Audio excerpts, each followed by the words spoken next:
Madaxweynaha Hirshabelle Cali Guudlaabe Xuseen oo taariikhda marka ay ahayd 19 February gaaray magaalada Muqdisho ee caasimadda Soomaaliya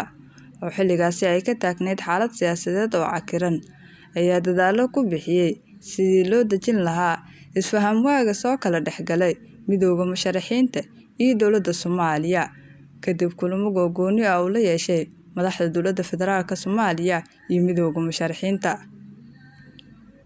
Madaxweyne Cali Guudlaabe Xuseen ayaa ku guuleystay isku keenida dhinacyada isku haystay arrimaha doorashada iyadoona Hotel Dikel uu ka qabsoomay shir ay isugu yimaadeen midowga musharaxiinta iyo madaxda dowladda federaalka Soomaaliya uu hogaaminayay Ra'iisul Wasaare Maxamed Xuseen Roble.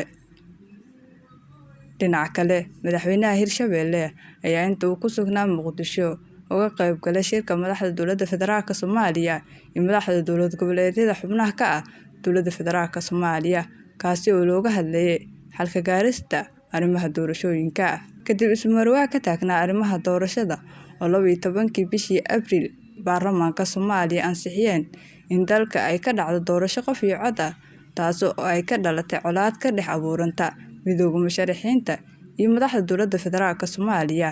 iyo madaxweynaha Hirshabelle waxa uu ka qaatay kaalintiisii nabadoonnimo si loo dejiyo xaaladda siyaasadeed ee cakiran.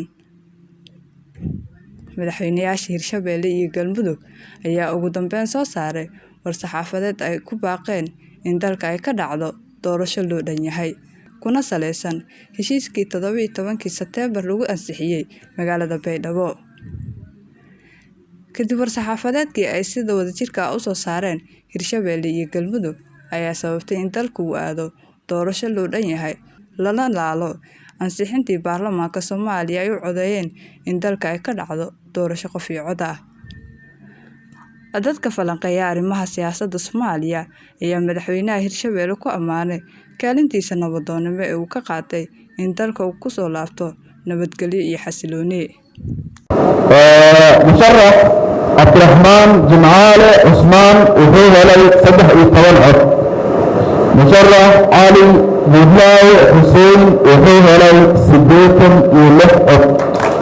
مجلس عضو اللعبي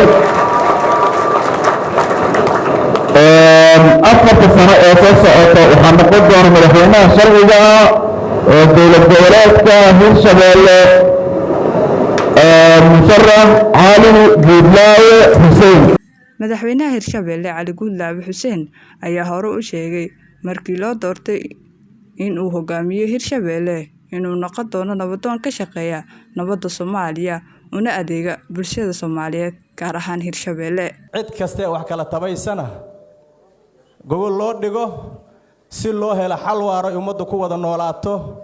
si loo helo tala midaysan ee bulshadu ay leedahay horumarna ma imaan kari haddayna dadku heshiis ahayn oo ina ceelka isla cabayn oo ina cagaarka isla daaqayn baadidana ayna kala gooba karin wax horumar oo la gaari kara ma jiro amni lana lama sugi karo koow waxa uu amni in la helo ummaddu inay tahay ummad is ogol oo is dhowrayso oo qof waliba qofta kale ay xaq dhowrayso wanaag iyo wada noolaansho diris wanaagna ay ka dhaxeeyaan cid kasta wax tabanaysana waa laga qanci doonaa cid kasta ma aragtay tabasha ay ku jirto iyo cid kasta culays dareemaysana wixii hore u dhacana waa laga xal marinaa waxa dambana in wanaag lagu wada noolaado ay naga doontaa hadii ay raalli ka noqdo. Xamdi Dhool, Hirshabelle TV, Jowhar.